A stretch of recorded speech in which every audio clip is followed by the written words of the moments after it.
নমস্কাৰ আপোনালোক সকলোকে পুনৰবাৰ টিকে মাইণ্ডৰ অন্য এটা ৰাতিপুৱাৰ ধামাকাদাৰ খবৰলৈ স্বাগতম জনাইছো। সপ্তাহটোৰ প্ৰথম খবৰ তো লাইক এটা কৰিবলৈ নাপাহৰিব। চেনেল যদি তেলিকে সাবস্ক্ৰাইব কৰা নাই তেনে চেনেলটো সাবস্ক্ৰাইব কৰি থব। এনেকুৱা ধৰণৰ খবৰবিলাক আপোনালোকে যাতে এইটো চেনেলত নিতৌ চাবলৈ পায়। আগবাইছো আজিৰ প্ৰথমটো খবৰ ফালে। প্ৰথমটো খবৰেই এটা বিৰাট ইন্টাৰেষ্টিং আৰু বিৰাটেই এটা হাঁহি উঠা খবৰ আপোনালোকৰ কাৰণে লৈ আহিছো। তো খবৰটো আপোনালোকক কিনো জনাম। প্ৰথমে আপোনালোকে চাওক স্ক্ৰিনত এই কপি ফটো। তো আপোনালোকে ভালদৰে এই পুলটোলৈ লক্ষ্য কৰক। পুলটো এনেকুৱা এটা নিৰ্দিষ্ট স্থানত বনোৱা হৈছে, না সেই পুলটোৰে কিবা নৈ আছে, না সেই পুলটোৰ আশে-পাশে কিবা ৰাস্তা আছে, কেৱল আছে মাথো সেই পুলটো। এতিয়া এই ঘটনাটো আমাৰ অসমৰে হয়। এতিয়া ক'ত হয় মুঠতে সেইটো নাজানো, ক'ত এই ঘটনাটো সংঘটিত হৈছে মুঠতে সেইটো নাজানো। এতিয়া বহু লোকে এই ফটোকপিক লৈ চৰ্চা কৰি আছে, সোশ্যাল মিডিয়াত ট্ৰল কৰি আছে, কৈছে যে আগতে দলংখন বনাই লৈছে, ৰাস্তা আৰু নদী পাছত লৈ আহিব। ডেভেলপমেণ্ট ডেভেলপমেণ্ট ডেভেলপমেণ্ট ডেভেলপমেণ্ট, বিকাশ আৰু বিকাশ আৰু বিকাশ। তো বন্ধু আৰু অকল চাওকচোন বাৰু, কিছুমান মানুহ মানে থাকেই তেনেকুৱা ধৰণৰ। এইবিলাক একচুৱেলি চৰকাৰে কৰিবলৈ নাযায় বা চৰকাৰৰ বিষয়ববীয়াসকলে কৰিবলৈ নাযায়। সেই আপোনাৰ তলৰ চামৰ কোনোবা মানুহে পইচাৰ লালসাত আপোনাৰ কি কৰে, মানে এনেই কিবা কিবি ডকুমেণ্ট পাতি বনাই লৈ গুচি আহে স্কিম এটা, আৰু তাৰ পাছত চাওক এনেকুৱা ধৰণৰ পৰিণতি হয়। না কোনোফালে ৰাস্তা আছে, না তাতে দলং আছে, পুল এটা মুঠতে বনাই থৈ দিছে। ৰাস্তা হ'ব আৰু কেতিয়াবা নহয় কেতিয়াবা, দলং নদী আৰু কেতিয়াবা নহয় কেতিয়াবা তাতে হৈ যাব আৰু বছ বাপেকে। আগবাইছো ইয়াৰ পাছৰটো খবৰ ফালে। ইয়াৰ পাছৰ খবৰটো ওলাইছে আমাৰ সকলোৰে মৰমৰ জুবিন দাৰ ওপৰত। জুবিন দাৰ এখন নতুন ফিল্ম আহিব ছেপ্টেম্বৰৰ 25 তাৰিখ মানে সেই ফিল্মখন ৰিলিজ দিব। নামটো হৈছে চিকাৰ। তো আপোনালোকে পোষ্টাৰখন চালেনে নাই চোৱা কমেণ্ট এটা কৰি জনাব। চিকাৰৰ ইতিমধ্যে পোষ্টাৰ ৰিলিজ হৈছে। জুবিন দাই কোৱা অনুসৰি চিকাৰ ফিল্মখন লণ্ডনত শ্বুটিং হৈছে, প্ৰডিউচাৰ হৈছে লণ্ডনৰ বহুতো লণ্ডনৰ আৰ্টিষ্টে কাম কৰিছে। অকল লণ্ডনৰ আৰ্টিষ্টেই নহয়, আমাৰ বিশ্বৰ বিভিন্ন আৰ্টিষ্টে, বিভিন্ন দেশৰ আৰ্টিষ্টে কাম কৰিছে বুলি জনাইছে। প্ৰায় 3 কোটি টকামান খৰচা হৈছে এই ফিল্মখন বনাবৰ কাৰণে। আৰু সবচে এটা ইণ্টাৰেষ্টিং কথা হৈ গ'ল কি, এই ফিল্মখন OTT প্লেটফৰ্মত ৰিলিজ কৰিব। আমাৰ অসমৰ চিনেমা হল বা ভাৰতৰ চিনেমা হলতো ৰিলিজ কৰিবই, কিন্তু OTT প্লেটফৰ্ম যেনে নেটফ্লিক্স হৈ গ'ল বা ডিজনি হটষ্টাৰ হৈ গ'ল বা এমাজন প্ৰাইম হৈ গ'ল, এনেকুৱা ধৰণৰ যিকেইটা নেকি OTT প্লেটফৰ্ম আছে, সেই OTT প্লেটফৰ্ম কেইটাত এই ফিল্মখন লঞ্চ কৰিব বুলি জনাইছে। এতিয়া এই OTT প্লেটফৰ্মত লঞ্চ কৰাৰ একমাত্ৰ কাৰণ হৈ গ'ল, OTT প্লেটফৰ্মত আমাৰ অসমীয়া ফিল্ম বৰ বিশেষ নাই। বৰ বিশেষ বুলি কথা নাই, নায়ে বুলি ক'লেও বেয়া নহয়। OTT প্লেটফৰ্মত হয়তো 2-এখন চাগে গৈছিলে, সেইটো নাজানো বাৰু, কিন্তু OTT প্লেটফৰ্মত আমাৰ অসমীয়া ফিল্ম মই আজিলৈকে চোৱা নাই। মানে ডিজনি হটষ্টাৰ, এমাজন প্ৰাইম বা যিবিলাক নেকি এনেকুৱা OTT প্লেটফৰ্ম আছে। তো এতিয়া কথাটো হৈ গ'ল যে জুবিন দাই কৈছে যে প্ৰথমবাৰৰ বাবে মই এইটো কৰিবলৈ গৈ আছো, আৰু মই কৰাৰ পাছত বাকীবিলাকে কৰিবলৈ সাহস কৰিব, বাকীবিলাকেও OTTত আমাৰ অসমীয়াৰ এটা নতুন ছেগমেণ্ট বনাবলৈ সকলোৱে চেষ্টা কৰিব। এতিয়া OTTত দিয়াৰ একমাত্ৰ কাৰণ হৈ গৈছে, অসমৰ বাহিৰত বা ভাৰতৰ বাহিৰত বহুতো এনেকুৱা ল'ৰা ছোৱালী থাকে যিবিলাকে চাব বিচাৰে। কানাডা, অষ্ট্ৰেলিয়া, আমেৰিকা, লণ্ডন, এইবিলাক চবতে আমাৰ অসমৰ মানুহ আছে যিবিলাকে নেকি চাব বিচাৰে, কিন্তু তেওঁলোকৰ কাৰণেতো তাতে আৰু এটা দুটা চিনেমা হল আপোনাৰ দি বৰ বিশেষ লাভ নহ'ব। তো বাহিৰত যিসকল থাকে তেওঁলোকৰ কাৰণে OTTৰ ব্যৱস্থাটো লাগে বুলি জনাইছে জুবিন দাই, আৰু সেইকাৰণে চিকাৰ ফিল্মখন OTTত ৰিলিজ কৰিব বুলি কৈছে। প্ৰায় 3 কোটি টকা খৰচা কৰিছে। বাকী আমাৰ অসমত আৰু অসমৰ বাহিৰততো হ'বই, আৰু নহয় জানো, বাহিৰততো আপোনাৰ ৰিলিজ হ'বই, আৰু 2-এটা ধৰি লওক ভাৰতৰ বাহিৰতো হ'ব বুলি জনাইছে। দেখা যাওক কি হয়। বাকী কমেণ্ট এটা কৰি জনাব জুবিন দাই এইটো ভাল পদক্ষেপ লৈছে নে বেয়া পদক্ষেপ লৈছে। মোৰ মতে ভাল এটা পদক্ষেপ লৈছে, কাৰণ অসমীয়া ফিল্ম যে 2-3 কোটি টকা খৰচা কৰি উপাৰ্জন কৰিব পাৰি, তো সেইটোৰ মানসিকতা জুবিন দাই আনিলে। কাৰণ যেতিয়া নেকি আপোনাৰ মিছন চাইনা বনাইছিলে, বা তাৰ আগত কি আছিলে জানো, মিছন চাইনা প্ৰথম আছিলে নেকি, তো এই ফিল্ম কেইখন যেতিয়া নেকি বনাইছিলে আপোনাৰ 2-3 কোটি টকা খৰচা হৈছিলে। তো তেখেতে প্ৰুভ কৰি দিলে যে 2 কোটি টকা খৰচা কৰি অসমত যদি ফিল্ম বনোৱা যায় তেন্তে অবভিয়াছলি পইচা ৰিটাৰ্ণ আহিব। আৰু তাৰপিছত এতিয়া back to back Assamese film আহি আছে, মানে পইচাও ৰিটাৰ্ণ পাইছে, হিট ফিল্ম আহিছে। চ' সেইটো কথা। বাকী দেখা যাওক নেটফ্লিক্সত আমি চাবলৈ পাম নে নাপাম। আগবাইছো ইয়াৰ পাছৰটো খবৰ ফালে। ইয়াৰ পাছৰ খবৰটো ওলাইছে বাংলাদেশীৰ ওপৰত। বৰ্তমান সময়ত বাংলাদেশীয়ে নৰ্থ ইষ্টৰ সীমাত আহি পুৰা ভিৰ কৰিছে। তেওঁলোকে জয় শ্ৰীৰাম ধ্বনি দি আমাৰ ভাৰতত সোমাবহি বিচাৰিছে। এতিয়া ইমান দিনে তেওঁলোকে কি কৰি আছিলে মই সেইটো বুজি পোৱা নাই। যেতিয়াই নেকি এতিয়া অলপমান হুলস্থুল হ'ল, তেতিয়া তেওঁলোকে কিয় ভাৰতলৈ আহিব বিচাৰিছে। আৰু আহিব বিচাৰিলে বুলিয়ে তেওঁলোকক আৰু সোমাবলৈ দিয়াটো নহ'ব, হয় নে নহয়? তেওঁলোকে ইচ্ছা কৰিলে আহি গ'ল ভাৰতলৈ, কোনোবাই ইচ্ছা কৰিলে তেওঁলোকক লৈ আহিব, সেইটোতো হ'ব নোৱাৰে, নে কি কয় আপোনালোকে? তো বন্ধু বান্ধৱীসকল, নেচৰ তৰফৰ পৰা গৃহমন্ত্ৰী আৰু প্ৰধানমন্ত্ৰী ডাঙৰীয়ালৈ এখন পত্ৰ লিখিছে আৰু সেই পত্ৰৰ জৰিয়তে জনাইছে যে কোনো পধ্যেই এজনো বাংলাদেশী আমাৰ নৰ্থ ইষ্টত আহিবলৈ দিয়া নহ'ব। যদি প্ৰধানমন্ত্ৰী ডাঙৰীয়া, গৃহমন্ত্ৰী বা মুখ্যমন্ত্ৰী ডাঙৰীয়া যদি ভাবিছে যে আমাৰ বাংলাদেশীসকলক যি নেকি 1 কোটি বাংলাদেশী আনিব বুলি আমি শুনি আছিলোঁ, সেই 1 কোটি বাংলাদেশী যদি এইটো ক্ষেত্ৰতে যদি লৈ আহে বা এই পলকতে যদি সেই 1 কোটি বাংলাদেশী যদি আনি এনআৰচিৰ বা কাৰ জৰিয়তে যদি আনি আপোনাৰ আমাৰ ভাৰতত ৰাখিব বিচাৰে বা ভাৰতৰ কথা বাদ দিলোঁ, আমাৰ অসমত যদি ৰাখিব বিচাৰে, তেন্তে সেইটো মানি লোৱা নহ'ব। নে আপোনালোকে কি কয়? কমেণ্ট এটা কৰি জনাব। আগবাঢ়িছোঁ ইয়াৰ পাছৰটো খবৰ ফালে। আপোনালোকে বাৰু হিন্ডেনবাৰ্গ ৰিচাৰ্চ নামৰ টিমটোৰ বিষয়ে শুনিছেনে নাই শুনা? কমেণ্ট এটা কৰি জনাবচোন। আজিৰ পৰা কিছুদিন পূৰ্বে যে আদানীৰ অকণমান ডাউনফল হৈছিলে, আদানীৰ যে বহু টকাৰ লোকচান হৈছিলে, আদানীৰ ওপৰত যে এটা খবৰ ওলাইছিলে, সেই খবৰটোৰ বিষয়ে আপোনালোকে জ্ঞাত নে অজ্ঞাত? কমেণ্ট এটা কৰি জনাব। মই ভাবোঁ মোৰ যিসকলে ভিডিঅ' চাই তেওঁলোকে জ্ঞাত, কাৰণ মোৰ ভিডিঅ' চোৱা সকল প্ৰায় মেচিউৰ, তেওঁলোকে প্ৰায়বিলাক খবৰ তেওঁলোকে ফ'ল' কৰে। তো আপোনালোকে হয়তো নিশ্চয় হিন্ডেনবাৰ্গ ৰিচাৰ্চ টিমৰ বিষয়ে জানে আৰু আদানীৰ সেই ঘটনাটোৰ বিষয়েও জানে। এটা খবৰ লোৱা অনুসৰি হিন্ডেনবাৰ্গে এটা ৰিপৰ্ট দাখিল কৰিছিলে, তাৰ পাছতেই আদানীৰ শ্বেয়াৰ পুৰা সাংঘাতিক ৰকমে দাম কমি গৈছিলে। আদানী ক'বলৈ গ'লে দুখীয়া হৈ গৈছিলে, কংকাল হৈ গৈছিলে এটা দিনৰ ভিতৰত আদানী। এতিয়া বাৰু আকৌ পুনৰ ষ্টেবল পৰ্যায়ত আহিছে।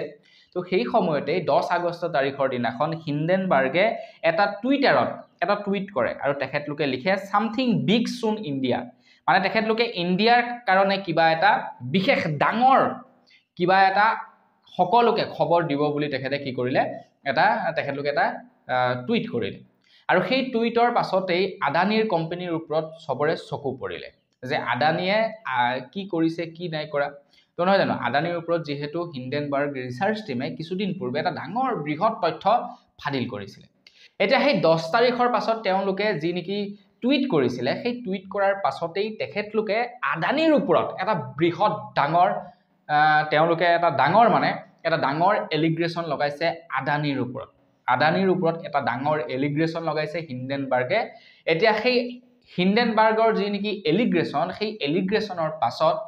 এতিয়া কেন্দ্ৰ চৰকাৰে আদানীৰ ওপৰত কি ব্যৱস্থা লয় বা চৰকাৰৰ পক্ষৰ পৰা বা ইডি টিমে বা CID টিমে হিন্ডেনবাৰ্গৰ সেই ৰিচাৰ্চ টিমৰ যি নেকি তথ্য, সেই তথ্যৰ পাছত এতিয়া আদানী গ্ৰুপ অফ কোম্পানীৰ ওপৰত ইনভেষ্টিগেশ্যন চলাই নে নচলাই সেইটোহে ডাঙৰ কথা হ'ব। হিন্ডেনবাৰ্গে কৈছে আদানীৰ সৈতে সেবিৰ অধ্যক্ষৰ সম্পৰ্ক আছে বুলি জনাইছে আৰু এই সম্পৰ্কত থকাৰ বাবেই আদানীৰ ওপৰত ইমান ডাঙৰ এটা অভিযোগ দিয়াৰ পাছতো কোনো ধৰণৰ আদানীৰ ওপৰত ব্যৱস্থা নললে সেবি তথা ভাৰত চৰকাৰৰ ফালৰ পৰা। এতিয়া আদানী গ্ৰুপ অফ কোম্পানীৰ ওপৰত বিৰাট ডাঙৰ এটা তেওঁলোকে তথ্য ফাদিল কৰিছিলে। তো সেই তথ্য ফাদিল কৰা প্ৰায় 18 মাহ হৈ গ'ল। 18 মাহ হোৱাৰ পাছতো কিন্তু আদানীৰ ওপৰত সেবিয়ে হওক বা কেন্দ্ৰ চৰকাৰে হওক কোনো ধৰণৰ ইনভেষ্টিগেশ্যন নচলালে। এতিয়া তেওঁলোকে কি কৰিছে, এটা এলিগ্ৰেশ্যন লগাইছে সেবিৰ যিগৰাকী নেকি অধ্যক্ষ, সেই অধ্যক্ষগৰাকীৰ সৈতে আদানীৰ সম্পৰ্ক আছে, যাৰ কাৰণে নেকি আদানীৰ ওপৰত কোনো ধৰণৰ ইনভেষ্টিগেশ্যন নচলালে বুলি জনাইছে। এটা দেখা যাওক কি হয় কি নহয়, অনাগত সময়ত আমি সকলোবিলাক গম পাম। এইবিলাক পলিটিক্স ভাই, পলিটিক্স। গোটেই দেশখন যে কণ্ট্ৰল কৰি আছে কেইজনমান ব্যক্তিয়ে, গতিকে আমি আৰু নাচি আছো তেওঁলোকৰ আঙুলি ভাজে। আগবাঢ়িছোঁ ইয়াৰ পাছৰটো খবৰ ফালে। ইয়াৰ পাছৰ খবৰটো ওলাইছে YBY কোম্পানীৰ ওপৰত। YBY ফাণ্ডছ এপ্লিকেশ্যনৰ ওপৰত ওলাইছে ইয়াৰ পাছৰটো খবৰ। আপোনাৰ কিমান টকা গ'ল কমেণ্ট এটা কৰি জনাব। YBY কোম্পানী, মই কিন্তু 1 টকাও ইনভেষ্ট কৰা নাছিলোঁ, গতিকে মোৰ পইচা যাবলৈ নাই। আপোনালোকে যদি ইনভেষ্ট কৰিছিলে তেন্তে আপোনালোকৰ কিমান টকা গ'ল কমেণ্ট এটা কৰি জনাব। ইতিমধ্যে YBY কোম্পানী বন্ধ হৈছে, কিন্তু এতিয়াও বহুতৰ মনত আশা আছে যে YBY কোম্পানীটো ঘূৰি আহিব। আৰু আশা নকৰিবনো কিয়? 14 লাখ, 15 লাখ, 20 লাখ, 30 লাখ, 1 কোটি টকা ইনভেষ্ট কৰিছে অসমৰ মানুহে YBY কোম্পানী। বহুত টকা ইনভেষ্ট কৰিছে YBY কোম্পানীত। গহপুৰৰ এজন ব্যক্তিৰ এটা মানে তেখেতৰ বাইট চালো, তেখেতে কি কৰিছিলে 30,000 টকা ইনভেষ্ট কৰিছিলে, তেখেতৰ 2.5 লাখ টকা নে কিমান জমিছিলে। তেখেতে পইচাসমূহ এই কাৰণেই নুলিয়ালে তেখেতৰ এটা মানে ইচ্ছা আছিল কি তেখেতে দুৰ্গা পূজাৰ সময়ত পইচাখিনি উলিয়াব গোটেই ফেমিলিৰ সৈতে বাহিৰত গৈ সেই টকাখিনিৰে ঘূৰি আহিব তেখেতৰ আইডিয়া হৈছিল যে দুৰ্গা পূজাৰলৈকে 10 লাখ মান টকা তেওঁলোকৰ হৈ যাব তো তেওঁলোকে বিন্দাস ঘূৰি আহিব পাৰিব কিন্তু মূলো গ'ল তেওঁলোকৰ লাভো গ'ল কিয়নো এতিয়া YBY এপ্লিকেশন বন্ধ হৈ গ'ল বহুতে কিন্তু এতিয়াও আশা কৰি আছে যে YBY কোম্পানী ঘূৰি আহিব বুলি এটা ঘূৰি আহিব বুলি কিয় আশা কৰিছে একাংশ লোকে এই কাৰণে আশা কৰিছে কাৰণ YBY এপছটোত এতিয়া এটা আপডেট আহিছে য'ত আপোনালোকক ভেৰিফাই ইউৰ KYC মানে আপোনালোকক KYC আপডেট কৰিবলৈ কৈছে আপুনি যেতিয়া নেকি KYC আপডেট কৰিবলৈ যাব তেতিয়া আপোনালোকক 6000 টকা এটা পে কৰিবলৈ ক'ব YBY কোম্পানীটোৱে আৰু আপোনালোকে যদি 6000 টকাটো পে কৰি দিলে KYC কৰিবৰ কাৰণে তেনে সেটআপ ইণ্ডিয়া লিমিটেড সেই 6000 টকাটো আপোনালোকৰ যাব এতিয়া আমাৰ একাংশ অসমৰ মানুহৰ কোটি কোটি টকা এই YBY কোম্পানীটোৰ দ্বাৰা গুচি গ'ল মানুহৰ কষ্টৰ ধন মানুহে আপোনাৰ দৰমহা মানুহে কি কৰিছিলে আপোনাৰ খেয়া তেওঁলোকৰ সেলেৰি তেওঁলোকৰ বন্ধনৰ পৰা কোনোবাই লোন লৈ পিনি YBY কোম্পানীত পইচা লগাইছিল একমাত্ৰ তেওঁলোকৰ সপোন আছিল যে পইচাখিনি ৰিটাৰ্ণ পাম এতিয়া বন্ধু বান্ধৱীসকল ইয়াত বাৰু দুখ কাৰ বহুতে চৰকাৰক দুখিছে যে চৰকাৰে ইয়াৰ ওপৰত ব্যৱস্থা নলয় কিয় আৰে চৰকাৰে ব্যৱস্থা কৰ পৰা ল'ব চৰকাৰে আপোনালোকক কৈছে নেকি তাত পইচা লগাবৰ কাৰণে এতিয়া আমাৰ ভাৰতবৰ্ষত এনেকুৱা ধৰণৰ যিবিলাক নেকি ফৰেক্স ট্ৰেডিং এপ আছে সেইবিলাকটো বেন কৰিয়ে থৈছে ফৰেক্স ট্ৰেডিং এপছ সম্পূৰ্ণৰূপে ইলিগেল আমাৰ ভাৰতবৰ্ষত তাৰ পাছতো আপোনালোকে ফৰেক্স ট্ৰেডিং এপত পইচা লগায় গতিকে উচ্চা কৰিলে ভাৰত চৰকাৰে আপোনালোককহে এৰেষ্ট কৰিব পাৰে চৰকাৰে কিবা ব্যৱস্থা লোৱাতকৈ আপোনালোকক এৰেষ্ট কৰিব পাৰে ভাৰত চৰকাৰে কাৰণ আপোনালোকে ভাৰত চৰকাৰৰ নিয়ম ভংগ কৰিছে এতিয়া ইয়াতে দুখ কাৰ আমি ইয়াতে চৰকাৰক দুখ দিবলৈ 1% নাযাওঁ প্ৰশাসনকো ইয়াতে 1% দুখ দিবলৈ নাযাওঁ ইয়াতে মাত্ৰ দুখ কাৰ জানানে যি সকল লোকে নেকি আপোনালোকক ডাঙৰ ডাঙৰ সপোন দেখুৱায় কিছুমান লিডাৰ থাকে তেওঁলোকে ডাঙৰ ডাঙৰ সপোন দেখুৱায় এই তো আমুক দিনত আমুক লৈ ল'ব পাৰিবি তামুক দিনত তামুক লৈ ল'ব পাৰি তো সেইটোৱে হৈ গ'ল এটা ডাঙৰ ভুল আৰু মানুহবিলাকেও এটা ডাঙৰ মানে সপোন দেখি পেলাই যে 10 দিনত পইচা ডাবল হ'ব 20 দিনত পইচা ডাবল হ'ব তেনেকুৱা হোৱা হলে আপোনাৰ আদানি আম্বানি তেওঁলোকৰ যিমানখিনি টকা আছে তেওঁলোকে এই কোম্পানীত লগালেহেঁতেন 10 দিনত ডাবল হ'লহেঁতেন আকৌ লগালেহেঁতেন 10 দিনত ডাবল হ'লহেঁতেন বস সবটো ধনী মানুহ হৈ গ'লহেঁতেন গতিকে মই খবৰবিলাকতো আপোনালোকক প্ৰায় জনাই থাকো এইবিলাক ফেক হয় ইয়াতে পইচা নলগাব তাৰ পাছত আকৌ উল্টাই মুখে বেয়া কমেন্ট কৰে তো এই সন্দৰ্ভত কি ক'ব আপোনালোকে কমেন্ট এটা কৰি জনাব পাইছো ইয়াৰ পাছৰটো খবৰ ফালে গুৱাহাটী মহানগৰীত পানী হৈছে আৰু পানী হোৱাৰ একমাত্ৰ এটা কাৰণ বুলি ক'বলৈ গ'লে USTM এইখাৰ কথা মই কোৱা নাই এইখাৰ কথা কৈছে অসমৰ মুখ্যমন্ত্ৰী ডক্টৰ হিমন্ত বিশ্ব শৰ্মাদেৱে অসমৰ হিমন্ত বিশ্ব শৰ্মাদেৱে এটা প্ৰেছ কনফাৰেন্সৰ জৰিয়তে জনাইছে যে USTM এটা তেওঁলোকে লেন জেহাদ কৰি আছে বুলি জনাইছে লেন জেহাদ হেতু লেন জেহাদ মানে কি এনেকুৱা ধৰণৰ অবৈধভাৱে মাটিবিলাক খানি প্ৰকৃতি ধ্বংস কৰি তাত গছ বন কাটি তাতে ঘৰ বনোৱা হেতু কোৱা হয় লেন জেহাদ তো অসমৰ মুখ্যমন্ত্ৰী ডক্টৰ হিমন্ত বিশ্ব শৰ্মাদেৱে জনোৱা অনুসৰি USTM বৰ্তমান সময়ত লেন জেহাদ কৰি আছে আৰু সেই লেন জেহাদৰ ফলতেই আমাৰ অসমত বৰ্তমান সময়ত বানপানী হৈছে অসমৰ মুখ্যমন্ত্ৰী ডক্টৰ হিমন্ত বিশ্ব শৰ্মাদেৱে কৈছে যে তেওঁলোক যদি এজন শিক্ষিত মানুহ হ'লহেঁতেন এটা শিক্ষা প্ৰতিষ্ঠানে কেতিয়াও এনেকুৱা ধৰণৰ লেন জেহাদ কৰিব নোৱাৰে বুলি জনাইছে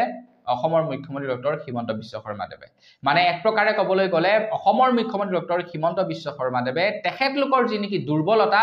সেই দুৰ্বলতাক তেওঁলোকে হয়তো ঢাকিবৰ বাবে USTMক তেওঁলোকে এনেকুৱা ধৰণৰ মন্তব্য কৰিছে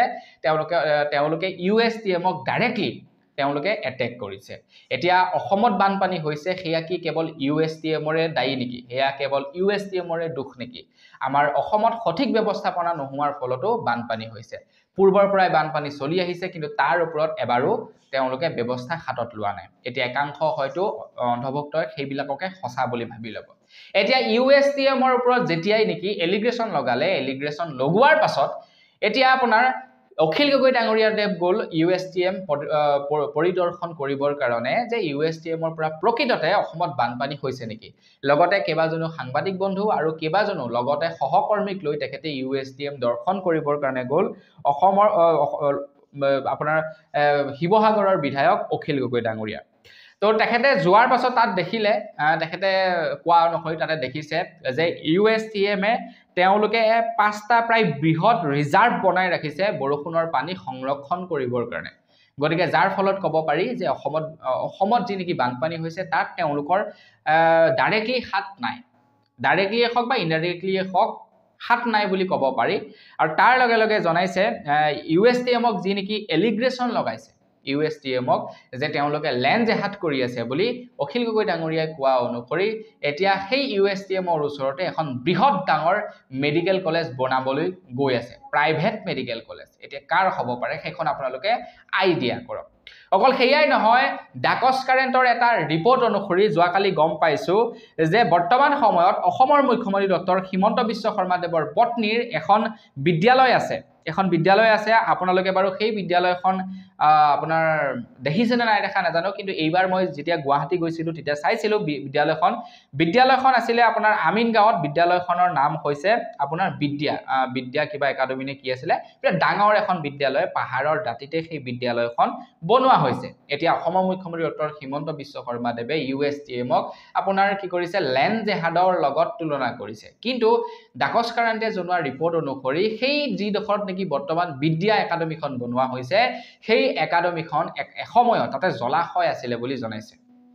জলাশয় পুতিছে আৰু তাৰ ওপৰত কি কৰিছে আপোনাৰ বিদ্যালয় বনাইছে গতিকে অলপমান কি কৰিব লাগে জনসাধাৰণৰ কথা ভাবিও মোৰ মতে কি কৰিব লাগে কাম কাজবিলাক কৰিব লাগে চৰকাৰে হয় নে নহয় চাওকচোন বা বাৰু মানিছো তেওঁলোকে বাচিবৰ কাৰণে USTMক ডাইৰেক্টলি দুখ দি দিছে কিন্তু নিজেও কি কৰি আছে সেইটো একবাৰ চাই ল'ব লাগে আগবাইছো ইয়াৰ পাছৰটো খবৰ ফালে অসমৰ ল'ৰা ছোৱালী সকলৰ কাৰণে এটা ভাল খবৰ ওলাইছে আমাৰ অসমত আপোনালোকে হয়তো জানেই খেল মহাৰণ হয় আৰু এই খেল মহাৰণত আপোনালোকে ভাগ ললে আপোনালোকে ভাল যদি পাৰফৰমেন্স কৰে আপোনালোকে যদি পদক জিকিব পাৰে তেন্তে আপোনালোকৰ মানে অলিম্পিক বা অসমৰ হৈ খেলাত আপোনালোকৰ সুবিধা হয় এনে জানো তো সেই কাৰণে খেল মহাৰণত পাৰিলে আপোনালোকে ভাগ ল'ব লাগে স্কুলৰ ল'ৰা ছোৱালীৰ পৰা আৰম্ভ হয় এই খেল মহাৰণ তো স্কুলৰ ল'ৰা ছোৱালী বিলাকৰ মাজত পতা হয় বিদ্যালয় মহাবিদ্যালয় সকলোতে পতা হয় এতিয়া খবৰ ওলাইছে খুব সোনকালে খেল মহাৰণৰ দ্বিতীয়টো সংস্কৰণ মানে খেল মহাৰণ 2.0 আমাৰ অসমত খুব শীঘ্ৰেই আয়োজন কৰা হ'ব বুলি জনাইছে অসমৰ মুখ্যমন্ত্ৰী ডক্টৰ হিমন্ত বিশ্ব শৰ্মাদেৱে আগবাইছো ইয়াৰ পাছৰটো খবৰ ফালে APDCLৰ কাণ্ড দেখিলে আপোনালোকে হতবাক হ'ব আপোনালোকৰ বাৰু হাইষ্ট টু হাইষ্ট কাৰেণ্টৰ বিল কিমান আহিছে আমাৰ ঘৰত হাইষ্টটো এবাৰ আহিছিলে প্ৰায় 2000 নে কিমান আহিছিলে আপোনালোকৰ বাৰু হাইষ্ট আজিলৈকে কাৰেণ্টৰ বিল কিমান আহিছে কমেন্ট এটা কৰি জনাব শুনিলে আপোনালোকে আচৰিত হ'ব এজন যুৱকৰ কাৰেণ্টৰ বিল আহিছে প্ৰায় 4 লাখ টকাতকৈও বেছি 4,26,142 টকা তেখেতৰ কাৰেণ্টৰ বিল আছে আৰু তেখেতৰ এখন দোকান আছে আৰু সেই দোকানখনত দুটা বাল্ব এখন ফেন চলায় আৰু দুটা বাল্ব আৰু এখন ফেন চলাওঁতেই তেখেতৰ 4,26,122 টকা কাৰেণ্টৰ বিল আহিছে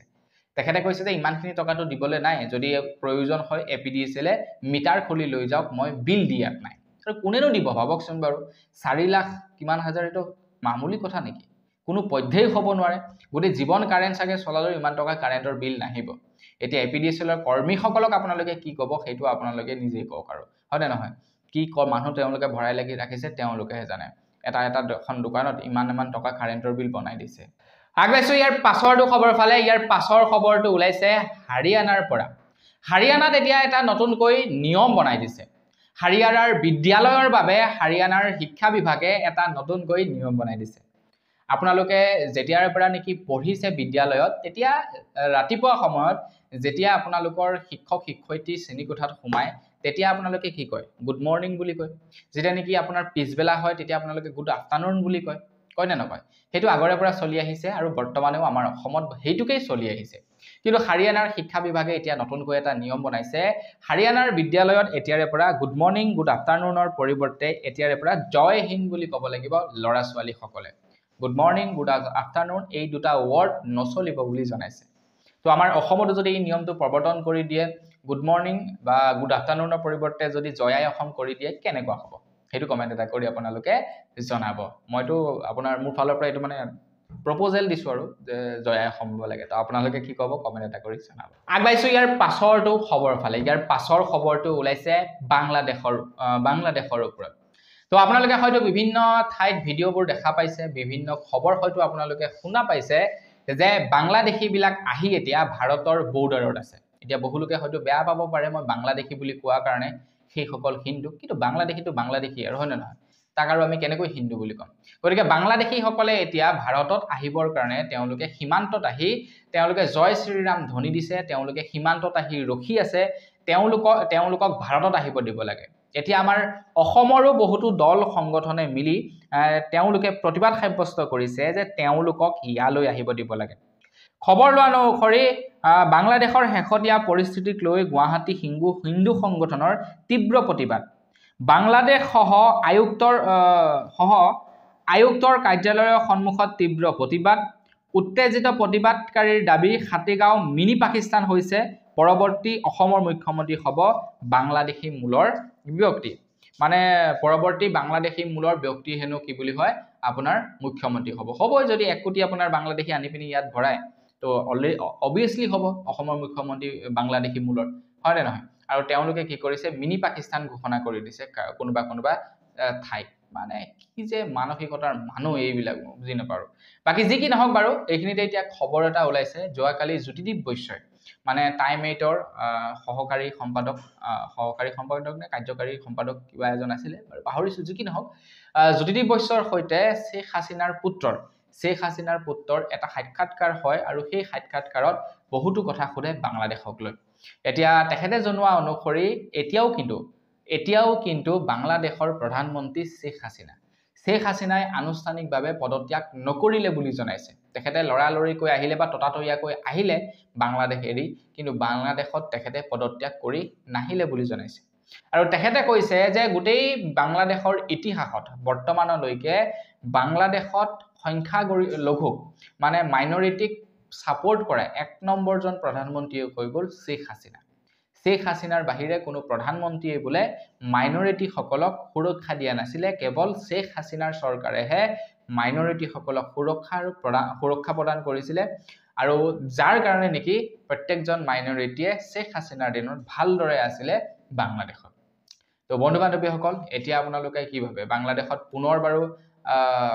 শেখ হাছিনা প্ৰধানমন্ত্ৰী হ'ব পাৰিবনে তো যেতিয়া নেকি খুদা হল শেখ হাছিনাৰ পুত্ৰক যে এই যে নেকি পৰিস্থিতি কেনেকৈ খাম কাটিব পাৰি তেতিয়া শেখ হাছিনাৰ পুত্ৰই কৈছে যে ইয়াৰ একমাত্ৰ উপায় হৈছে ইলেকশন যদি ইলেকশন পতা যায় নতুনকৈ যদি চৰকাৰ গঠন কৰা যায় তেতিয়াহে এই যে নেকি পৰিস্থিতি আছে সেই পৰিস্থিতি শান্ত হ'ব বুলি জনাইছে আগবাইছো একেবাৰে শেষৰটো খবৰ ফালে একেবাৰে শেষৰ খবৰটো ওলাইছে অমিত বৃক্ষ আন্দোলনৰ ওপৰত খবৰ ওলাইছে ধেমাজিৰ পৰা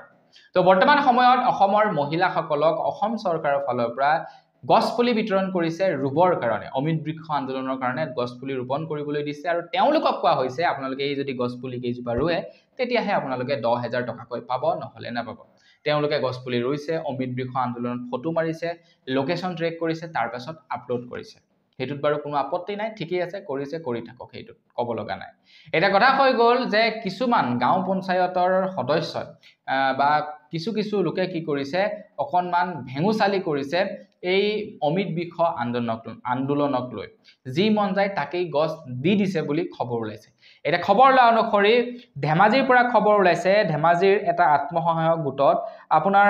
কি কৰিছে অমিত বৃক্ষ আন্দোলনৰ নামত গছপুলিৰ পৰিৱৰ্তে ঘাঁহ বন দিছে বুলি জনাইছে ঘাঁহ বন দি দিছে মানে ৰু আৰু তহতে গছপুলি হ'লেই হ'ল আৰু ফটোকপি হ'লেই হ'ল মানে নহয় জানো এজোপা গছপুলি যদি 10 টকাত কিনিছে 1000 টকা বিল বনাই মুঠতে পইচাটো পকেটত ভৰাব লাগে আৰু সিম্পল কথা হয় না নহয় আৰু যি কি নহওক ইয়াতে কিন্তু অসম চৰকাৰক মই দুখ দিবলৈ যোৱা নাই এই সকল কৰ্মচাৰীক দুখ দিবলৈ যাই গৈছো যি সকল কৰ্মচাৰীয়ে নেকি চৰকাৰক ফাঁকি দি এনেকুৱা ধৰণৰ কাম কাজবিলাক কৰে তো বন্ধু বান্ধৱীসকল বস আজিৰ ভিডিঅ' জনাবলগীয়া খবৰ ইমানেই খবৰ কেইটা জানি কেনেকুৱা লাগিলে কমেন্ট কৰি জনাব যদি ভাল লাগিলে লাইক এটা কৰিব চেনেল যদি সাবস্ক্ৰাইব কৰা নাই সাবস্ক্ৰাইব কৰি ল'ব পুনৰ এটা ভিডিঅ' লগ পোৱাৰ আশা কৰিলো বিদায় মাগিছো ধন্যবাদ জয়